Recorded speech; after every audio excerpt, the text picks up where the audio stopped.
Good morning, students. How are you? Today we are going to start a new chapter, that is surface chemistry.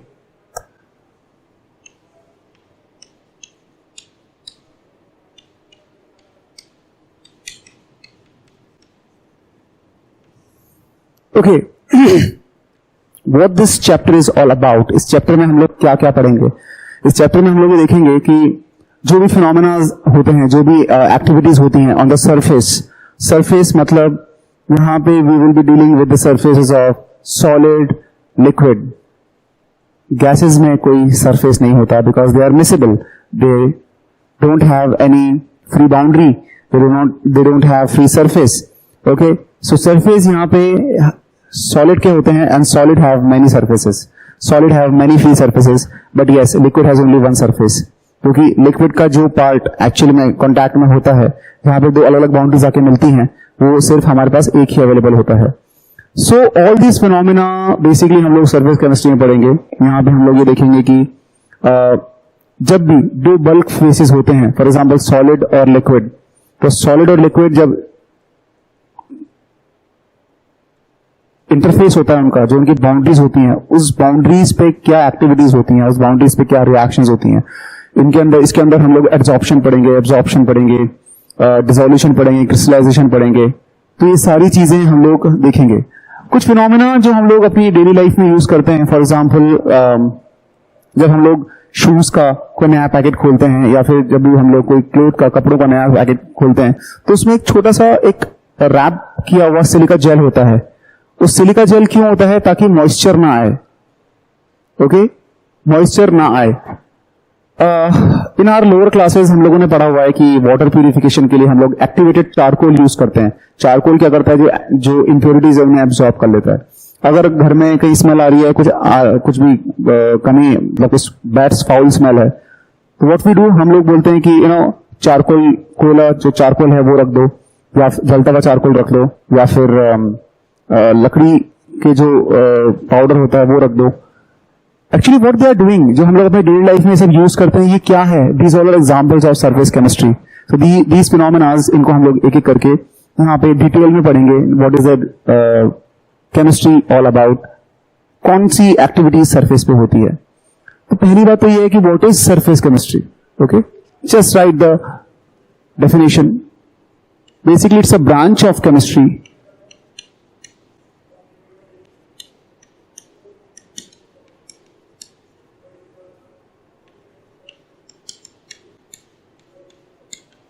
which deals with the phenomena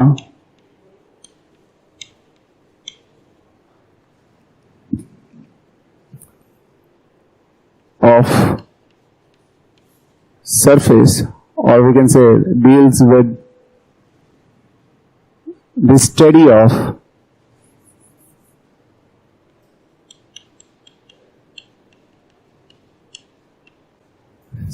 of phenomenon of surface or interface or boundary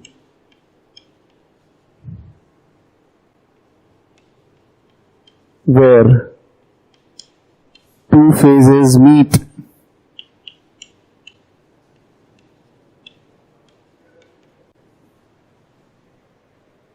या फिर two bulk phases meet. Okay, so it is basically a branch of chemistry which deals with the study of phenomena, all the phenomena which are occurring at the surface or at the boundary or at the interface of two bulk phases. इसको हम लोग represent करते हैं. For example अगर मैं बात करता हूँ कि सॉलिड लिक्विड के सरफेस की बात कर रहा हूं, तो it can be represented as solid liquid, और इसको हम लोग यूज करते हैं, बस हाइफन को मैं कहीं और यूज करने वाला हूं. Solid liquid. तो मैं इसको, अगर मैं इसको ऐसे लिखता हूं सॉलिड लिक्विड, इसका मतलब ये है कि I am talking about, I am considering the phenomena, I am considering the surface of solid and liquid. इसमें इसको हाइफन करके यूज कर सकता हूं, मैं इसको स्लैश करके भी यूज कर सकता हूं. So this is a methods of representation. We cannot use gases over here because gases are miscible. हाँ, सॉलिड गैस हो सकता है, लिक्विड गैस हो सकता है, बट गैस नहीं हो सकता. ओके, नेक्स्ट कुछ टर्म्स हम लोग देखेंगे एंड कुछ जनरल फिनोमेना हम लोग देखेंगे, कुछ एक्टिविटीज देखेंगे सरफेस की. ओके, फर्स्ट जो हम लोग देखेंगे दैट इज एब्जॉर्प्शन. हम लोगों ने आपको, डोंट थिंक दैट कि हैव रिटन रॉन्ग स्पेलिंग, हम लोगों ने एब्जॉर्प्शन पढ़ा हुआ है. This is not absorption, this is adsorption. Okay, example जैसे आप देख लो कि I'll take a chalk. इस चौक को अगर मैं एक इंक में डिप करता हूं तो ये चौक पूरी ब्लू हो जाएगी. ओके, अगर मैं इस चौक को फिर मैं काटता हूं तो व्हाट आई विल सी कि बाहर का जो सरफेस है वो तो ब्लू है, लेकिन अंदर वाला सरफेस आपको अभी भी व्हाइट ही नजर आएगा. Okay, why? बिकॉज जो इंक अब्सॉर्ब की है, जो इंक एक्चुअली इसने चौक ने सोक की है, that ink is soaked only on the surface of this chalk. इस चौक के ऊपर ही आपको वो इंक मिलेगी. अगर आप इसको यूं काटेंगे तो यू विल फाइंड दैट वो इंक अंदर नहीं गई है. तो जब भी any substance is soaked only on the surface, then it will be adsorption. Okay, लेकिन अगर फॉर एग्जाम्पल अगर मैं एक स्पॉन्ज ले लूं, स्पॉन्जी जो कोई चीज होती है, स्पॉन्ज को अगर मैं पानी में डालूं तो, और if I cut that sponge, तो अंदर वाला पार्ट भी आपको वेट नजर आएगा, गीला नजर आएगा, because water has been soaked by sponge throughout its bulk. उसने अपनी पूरी बॉडी में वाटर सोक किया हुआ है, इंक्लूडिंग द सरफेस. तो जो स्पॉन्ज वाला मैंने एग्जांपल लिया है वो एब्जॉर्प्शन है, AB एब्जॉर्प्शन है. जब चौक ने सिर्फ अपने सरफेस के ऊपर इंक को सोक किया, वो एडजॉर्प्शन है. सरफेस केमिस्ट्री में हम लोग एडजॉर्प्शन पढ़ेंगे, not absorption. Okay, because adsorption is a surface phenomena. Okay, ठीक है. So what is adsorption? It is the phenomena of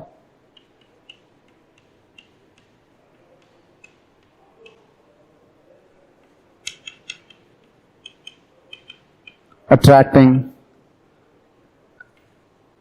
or retaining molecule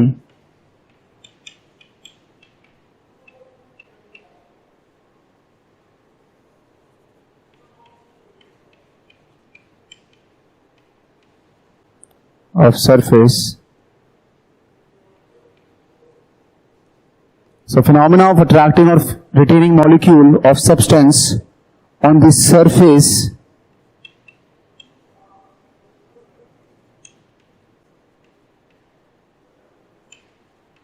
which results in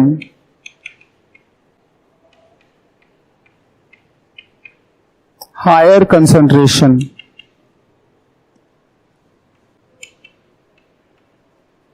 at surface than its bulk. तो what is adsorption? अपने वो phenomena of attracting molecules of a substance on the surface which results in the higher concentration of the substance on the surface than its bulk. जब मैंने सारा substance सिर्फ surface के ऊपर ही सोक किया है तो सारा कंसंट्रेशन कहां होगा?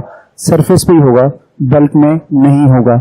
So when we have higher concentration on the surface, it is known as adsorption.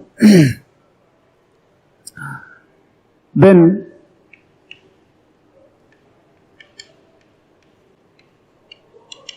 substance which get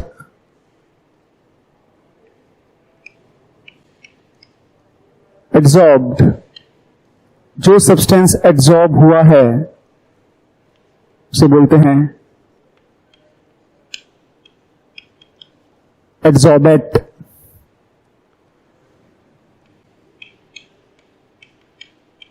Substance on which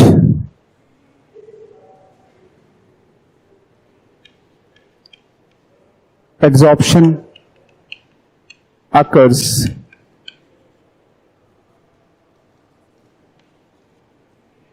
इसको बोलते हैं एड्सॉर्बेंट। ये सॉल्यूट सॉल्वेंट होता है, वैसे ही एड्सॉर्बेंट एंड एड्सॉर्बेंट जो सोख हुआ है। फॉर एग्जाम्पल अगर मैंने जस्ट चौक एंड इंक का एग्जाम्पल लिया था, तो इंक चौक के ऊपर सोख हो जाती है, तो इंक जो है यहां पे एड्सॉर्बेंट है और ये एड्सॉर्बेंट है। जरूरी नहीं है कि एड्सॉर्बेंट हमेशा लिक्विड ही हो, सॉलिड भी हो सकता है और है। और जो एब्जॉर्ब हो रहा है वो लिक्विड भी हो सकता है। ठीक है, सो ऐसा कुछ है नहीं कि हमेशा जो एब्जॉर्बेंट है वो सॉलिड ही होगा या वो लिक्विड होगा, लिक्विड ही किसी चीज को सोख सकता है, ऐसा नहीं है। ठीक है, so it is basically absorbent and absorbent. अब नाउ नेक्स्ट इज, ये तो हो गया absorption. What is the opposite of adsorption?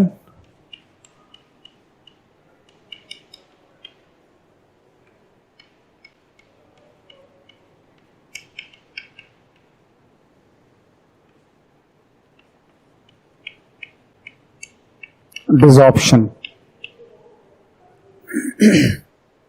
मतलब रिमूवल ऑफ एड्सॉर्बेंट। एड्सॉर्बेंट इसके ऊपर आगे सोख हो गया। अब removal of this absorbent from the adsorbent is known as desorption. वापस उसको निकालना डिसॉर्प्शन हो गया।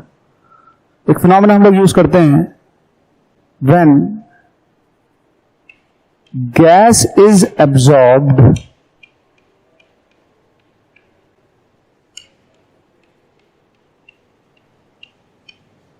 On surface of some solid, इसको हम लोग बोलते हैं ऑक्लूजन। 11th क्लास में हम लोगों ने जब हाइड्राइड्स पढ़ा था हाइड्रोजन के अंदर, वहां पे हम लोगों ने ये देखा था कि हम लोग मेटल हाइड्राइड्स को, कुछ D block transition metal hydrides को हाइड्रोजन स्टोर करने के लिए रखते हैं। फॉर एग्जाम्पल पैलेडियम, ठीक है ना, because hydrogen can be easily absorb on the surface of palladium. So gas is absorb on the surface of solid, it's known as occlusion. ठीक है, next we'll discuss the mechanism of adsorption.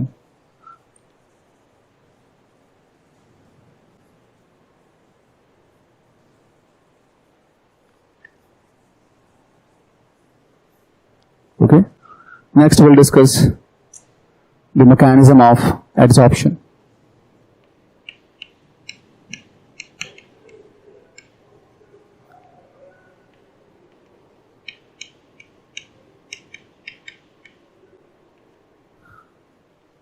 क्यों होता है adsorption?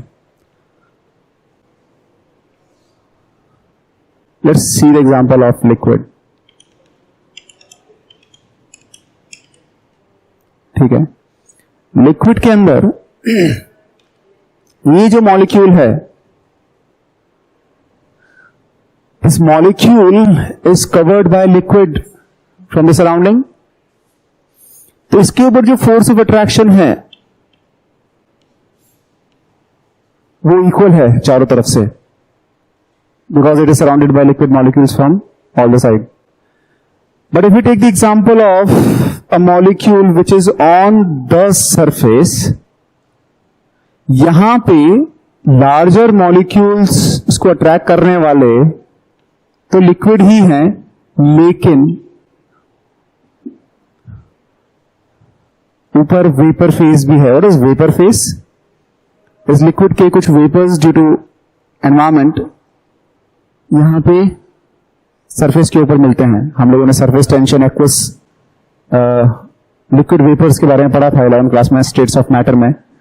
तो जो molecule यहां पे दिख रहा है मुझे, that has been attracted by larger liquid molecule जो उसके साथ वाले हैं, लेकिन जो ऊपर वाला सरफेस है जहां से वो इंटरफेस क्रिएट कर रहा है, तो ये मॉलिक्यूल जो है यहां ऊपर तो वेपर फेस से फोर्स ऑफ अट्रैक्शन शो कर रहा है, बाकी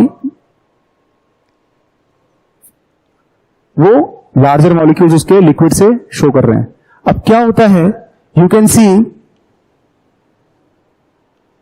कि ज्यादा फोर्स ऑफ अट्रैक्शन नीचे लग रहा है एज कंपेयर टू ऊपर, तो क्या होता है, these molecules at the surface develops surface tension due to inward force of attraction.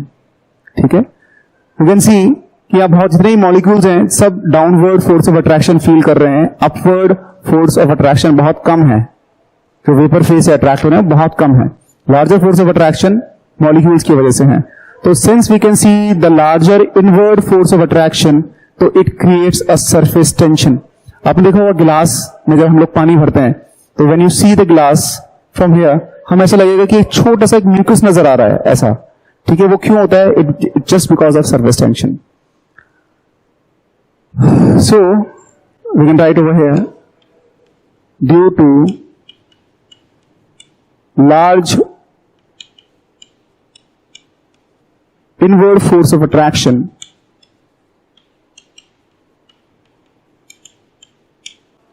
of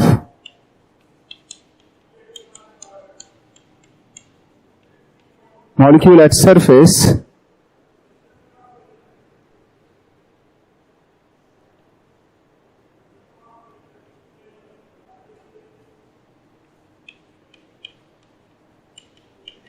adsorption occur when large inward force of attraction लग रही है, तो ऊपर जो भी कुछ चीज आ रही है उसको अट्रैक्ट करने की टेंडेंसी बढ़ जाती है। और ऐसा सिर्फ लिक्विड में नहीं होता, we can see some example of solid as well. This is, हम लोगों ने लिक्विड का एग्जांपल लिया था, अभी हम लोग सॉलिड का एग्जांपल लेते हैं। Let's take an example of nickel. Nickel का जो क्रिस्टल है,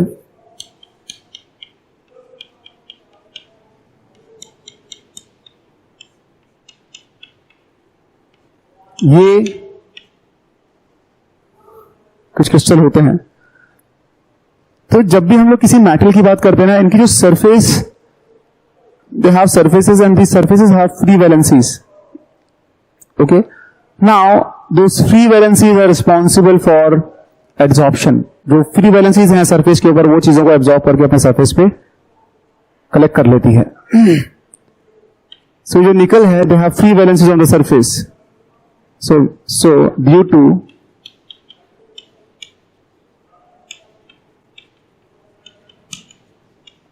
free valencies on the surface of solids,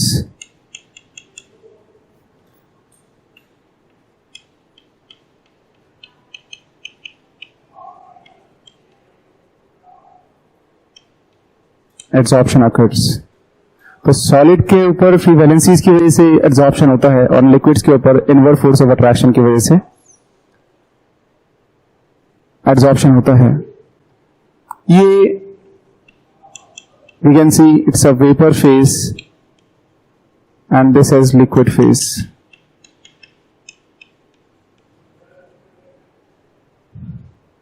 ठीक है, if you want to check that why it is large force of attraction, large inward force of attraction, so you can write over here,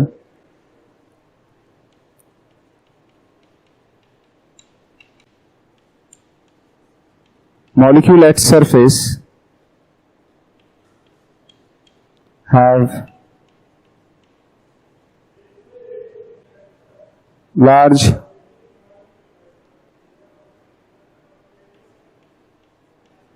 force of attraction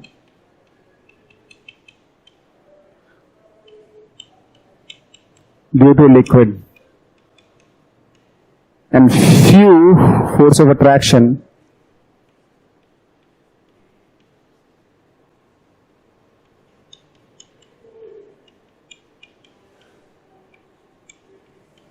due to vapor phase। The few force of attraction has been experienced by a vapor phase, तो vapor phase की force of attraction कम होगी, molecules जो surround किए हुए उनकी force of attraction ज्यादा होगी, so eventually you will find larger inward force of attraction, so which creates surface tension। ठीक है,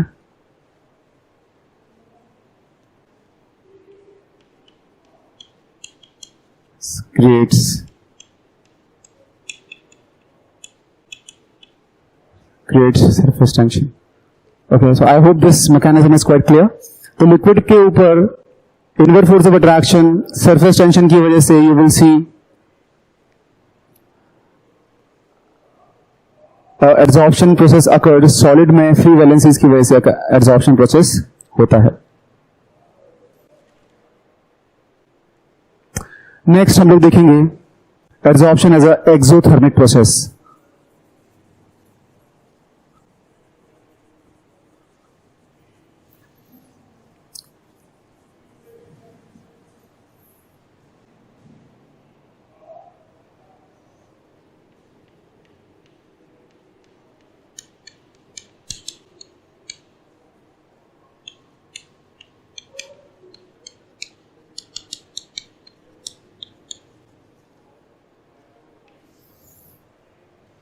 Adsorption is an exothermic process.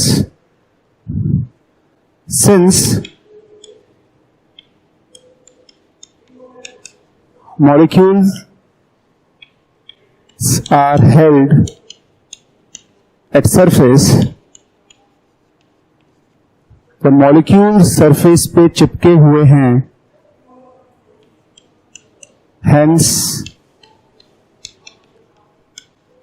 entropy decreases.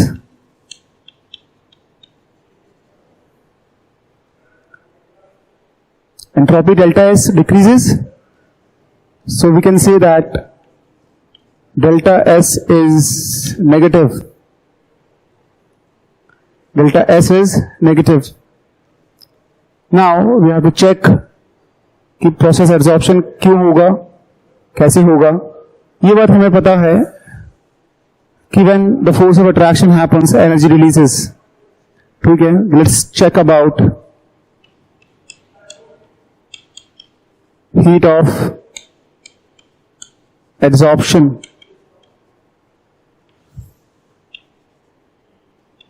Delta H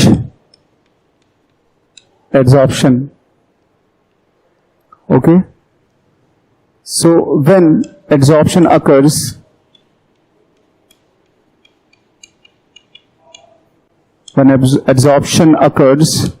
then it releases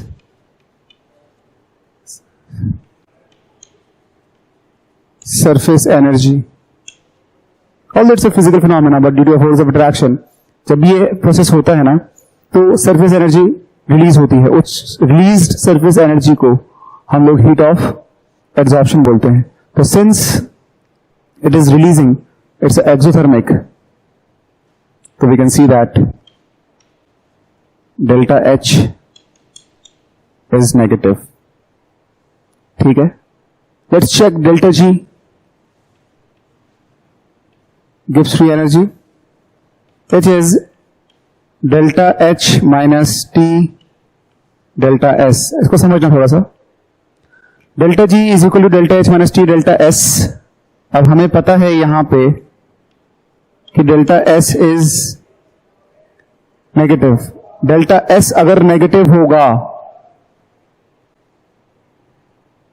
तो ये term बड़ी हो जाएगी, negative negative positive, delta G become positive. Delta G मुझे negative ही चाहिए। Delta G should be negative for the adsorption to occur. So delta S, तो मैं क्या कोशिश करूंगा, मैं कोशिश करूंगा, अब ये डेल्टा एच हमेशा नेगेटिव है, तो कुल मिला के डेल्टा एच का magnitude delta T delta S से बड़ा होना चाहिए।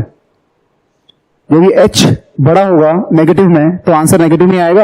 ये टर्म मैग्नीट्यूड इसका बड़ा होगा, तो ये नेगेटिव ऑफ दिस, ये बड़ी वैल्यू है, तो आंसर नेगेटिव में आएगा, क्योंकि ये टर्म तो पॉजिटिव हो जाएगी। डेल्टा एस नेगेटिव है तो नेगेटिव नेगेटिव बिकम पॉजिटिव, तो ये टर्म तो पॉजिटिव हो जाएगी। और लेकिन आंसर फिर भी मुझे नेगेटिव में चाहिए। उसके लिए मुझे क्या चाहिए, मुझे ये वाली टर्म बड़ी चाहिए। सो दिस डेल्टा एच का magnitude should be greater than T delta S. then what will happen? Delta G become negative. लेकिन ये हमेशा ऐसा होता नहीं है। जैसे जैसे एड्सॉर्प्शन चलता है, हो रहा होता है, डेल्टा H डिक्रीजेस। तो डेल्टा H जब डिक्रीज होता है तो as a result delta G become 0, और जब delta G is equal to 0 होता है, इसी को हम लोग एड्सॉर्प्शन इक्विलिब्रियम बोलते हैं, कि अब एड्सॉर्प्शन रुक चुका है, अब नहीं होगा। ठीक है, now adsorption will not happen. ये चीज समझ में आएगी आप लोगों को? जब एड्सॉर्प्शन होता है देन इट रिलीज एनर्जी, उस सरफेस एनर्जी जब रिलीज होती है उसी को हम लोग डेल्टा एच एड्सॉर्प्शन बोलते हैं, एड्सॉर्प्शन एंथैल्पी। तो डेल्टा एच तो नेगेटिव है। अब to make sure this happen, this phenomena occurs as per thermodynamics, delta G should be negative. Delta G is equal to delta H minus two delta S. इसका magnitude बड़ा होना चाहिए negative में, तभी answer negative आएगा, because delta H तो हमेशा negative है। तो negative negative will become positive. तो ये टर्म तो, ये वाली टर्म तो पॉजिटिव हो जाएगी। मुझे ये टर्म अब बड़ी चाहिए और नेगेटिव चाहिए, ये टर्म मुझे बड़ी चाहिए और नेगेटिव ऑलरेडी है ही सी। तो what happen, delta G will become negative. Delta ji negative हो गया तो adsorption process will happen. But during the process happen, जैसे जैसे प्रोसेस चल रहा होता है, क्या होता है कि डेल्टा एच जो है वो डिक्रीज होता रहता है। वो एनर्जी जैसे जैसे एड्सॉर्प्शन हो रहा है, सरफेस एनर्जी कम होती जाती है, और जब जैसे जैसे कम होगा, that time will come where delta G becomes 0, and that point where delta G becomes 0 is exactly equilibrium. इसके बाद एड्सॉर्प्शन रुक जाएगा, इक्विलिब्रियम की स्टेट आ जाएगी। So this is basically adsorption as exothermic process and the basic reason behind कि क्यों adsorption possible है थर्मोडायनामिकली। ठीक है,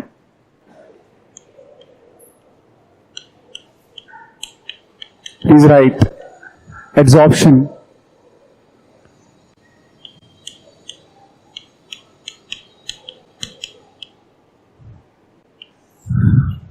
ओके, एड्सॉर्प्शंस फ्रॉम सॉल्यूशंस। ठीक है,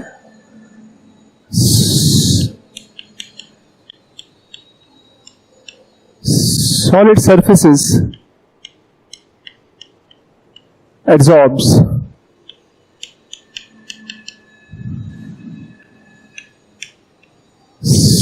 solute from the solutions. For example,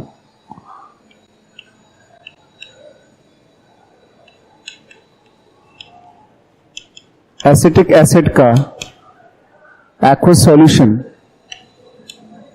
अगर आप चारकोल के साथ शेक करोगे,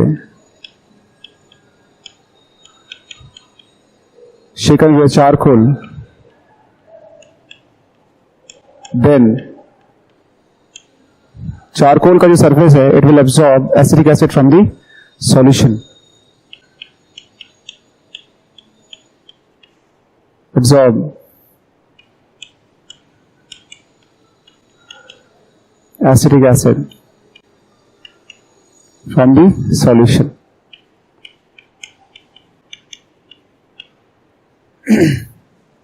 What are the factors affecting absorption from the solutions? काफी फैक्टर्स तो सेम ही हैं, for example surface area,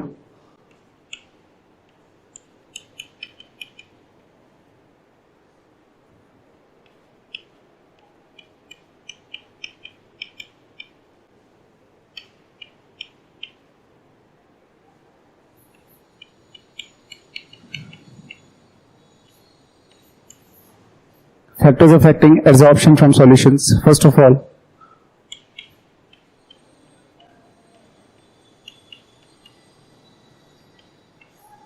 surface area, higher the surface area, higher is the absorption.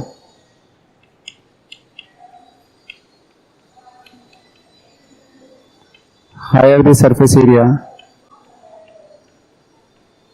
more is absorption.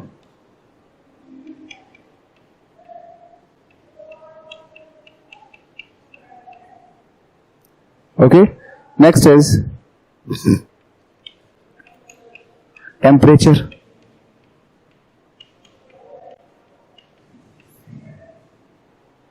Okay, higher the temperature,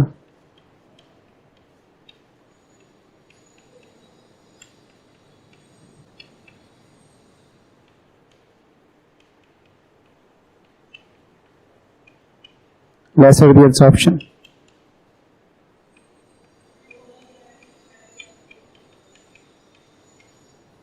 okay, temperature increase होगा तो absorption decrease होगा.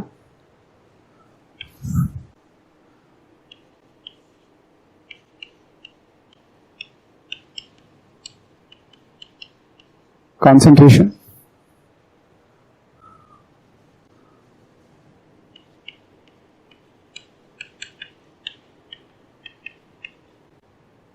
Concentration of solution increases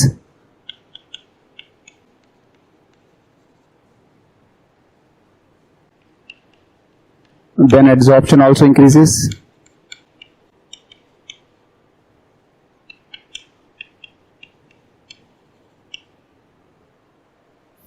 Okay,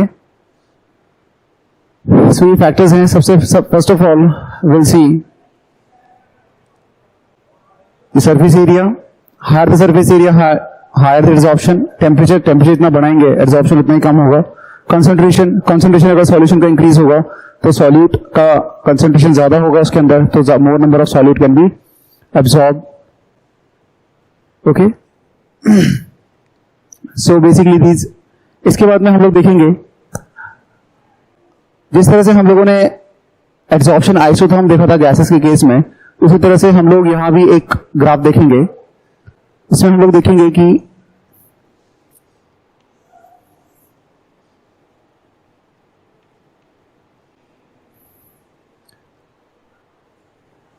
temperature के साथ with increase in temperature ये continuously decrease होगा. ठीक है, this is what यहां पे टेम्परेचर का हम लोगों ने देखा है. Higher the temperature lesser is absorption. So जैसे जैसे टेम्परेचर बढ़ रहा है एब्जॉर्प्शन बहुत बढ़ जाएगा. एट लोअर टेम्परेचर एब्जॉर्प्शन बहुत ज्यादा होगा. जैसे जैसे टेम्परेचर बढ़ रहा है you can see this decrease in absorption. Concentration की बात करें यहां पे हम लोग, तो कॉन्सेंट्रेशन का जो रिलेशन होता है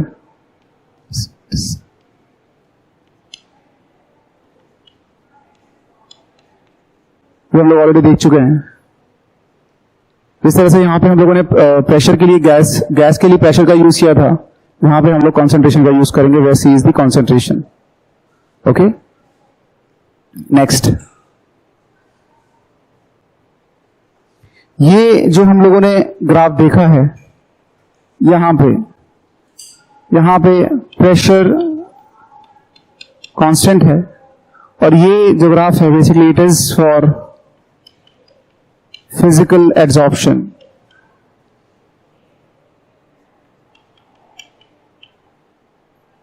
केमिकल एब्जॉर्प्शन का ग्राफ थोड़ा सा डिफरेंट होता है.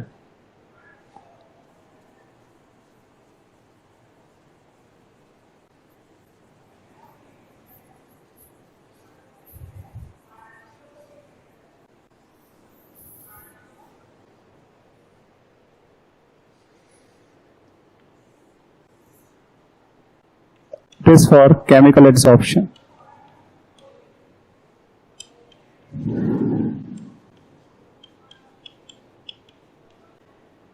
यहां पे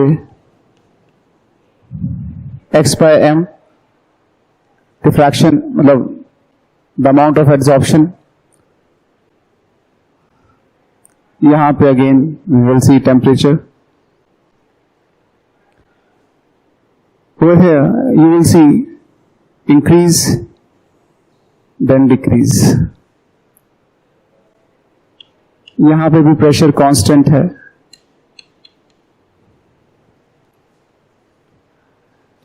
over here you will write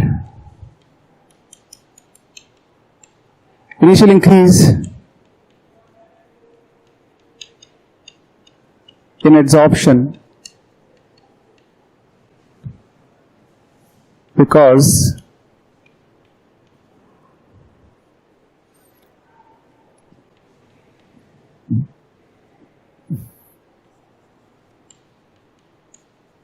it requires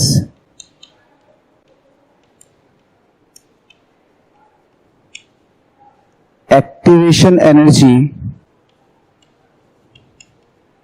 because chemical adsorption है तो कुछ केमिकल रिएक्शन होगी और उस केमिकल रिएक्शन के लिए स्टार्टिंग में there is a high activation energy that we have already discussed in the previous section. तो जब टेम्परेचर बढ़ता है तो एक्टिवेशन की रिक्वायरमेंट होती है जिसकी वजह से इंक्रीज होता है। एक बार जब वो स्टार्ट हो गया उसके बाद में व्हाट हैपन, टेम्परेचर के साथ में एब्जॉर्प्शन भी डिक्रीज होता है। तो यहां पे केमिकल एब्जॉर्प्शन और फिजिकल एब्जॉर्प्शन के ग्राफ में we can see the difference. It's a weak, ये फिजिकल चेंज होता है, डायरेक्ट शुरू हो जाता है। So you will see the decrease in absorption right from the first step. यहां पे इनिशियली एक्टिवेशन एनर्जी की रिक्वायरमेंट होती है इसलिए इंक्रीज होता है एब्जॉर्प्शन। उसके बाद में एक बार जब चार्ज हो गया उसके बाद में you will see the decrease in absorption. Right, absorption पे एक एग्जांपल सॉल्व करते हैं, उससे हमारे कंसेप्ट और क्लियर हो जाएंगे। फॉर एग्जांपल एक क्वेश्चन लिख लो। ओके, ऑक्जेलिक एसिड है,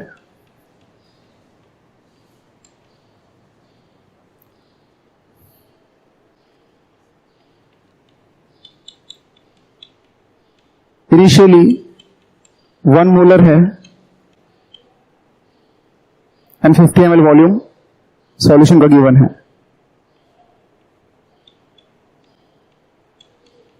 finally the concentration reduced to 0.5 molar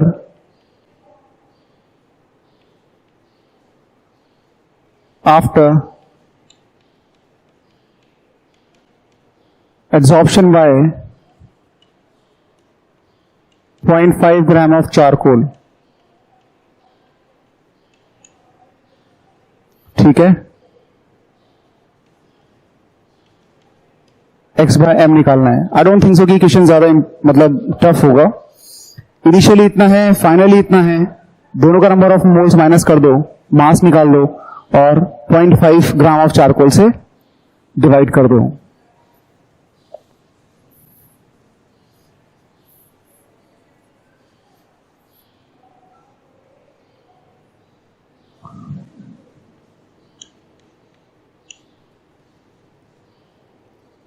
x by m जब निकालते हैं, x is the mass of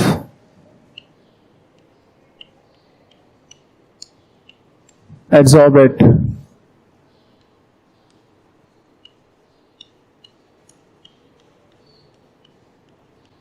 mass of adsorbent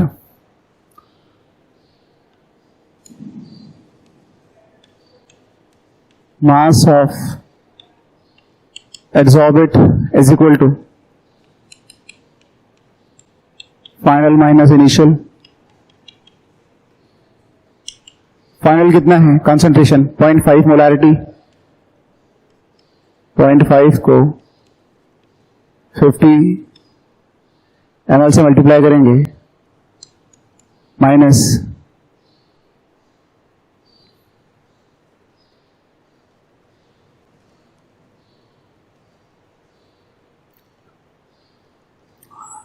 decrease हो रहा है। Okay,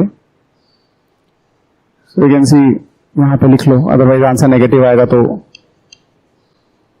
decrease in mass of adsorbent कितना होगा, इनिशियली कितना दे रखा है 1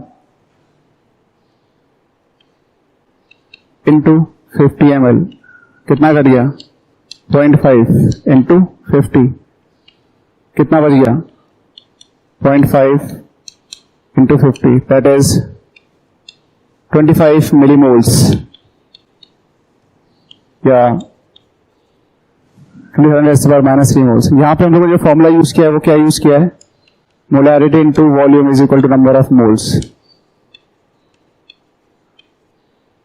तो ऑलरेडी पढ़ा हुआ है हम लोगों ने फर्स्ट चैप्टर में, some basic concepts of chemistry में।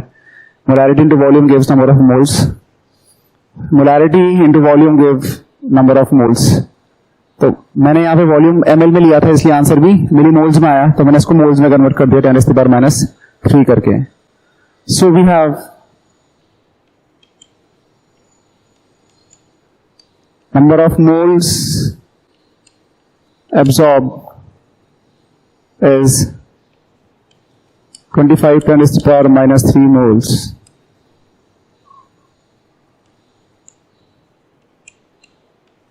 So mass in grams will be, moles को ऑक्जेलिक एसिड के मॉलिक्यूलर मास से मल्टीप्लाई कर दो,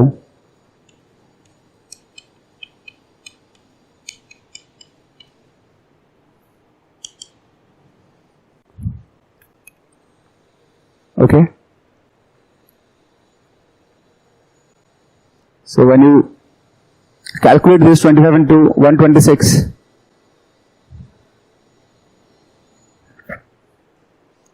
you will get the mass in grams.